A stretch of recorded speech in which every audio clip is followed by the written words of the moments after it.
So I've been doing these weekly wrap up videos internally at Signal for over a year. And the original goal behind these videos was just to give everyone in the business an understanding of how we're doing, what our wins are, challenges, opportunities, things like that. Going to do the same thing externally, um, mainly targeted at our dealer customers. Again, just help folks understand what we're seeing out there in markets and best practices, anything that we have coming down the pipeline.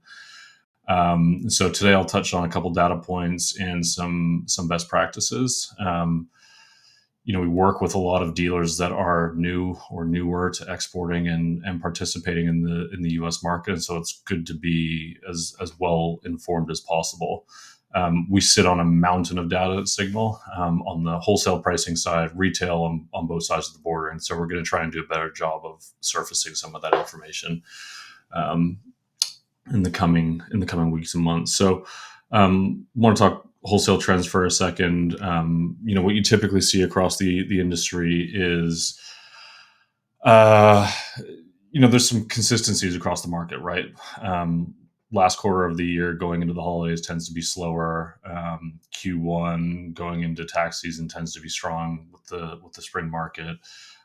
So those are a couple, highlights of seasonality. This year is no different on the fall slowdown. What we've seen platform wide is wholesale values down 3.3% over the past 4 weeks and 0.85% over the past week.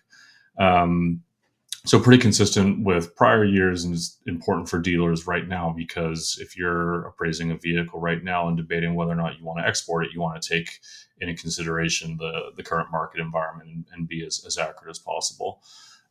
For dealers using our appraisal tools, the dynamic depreciation is factors that in.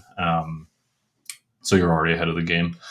Couple things to be mindful of right now. Recalls continue to be top of mind. Ford announced another round of recalls this week, affecting almost 700,000 vehicles.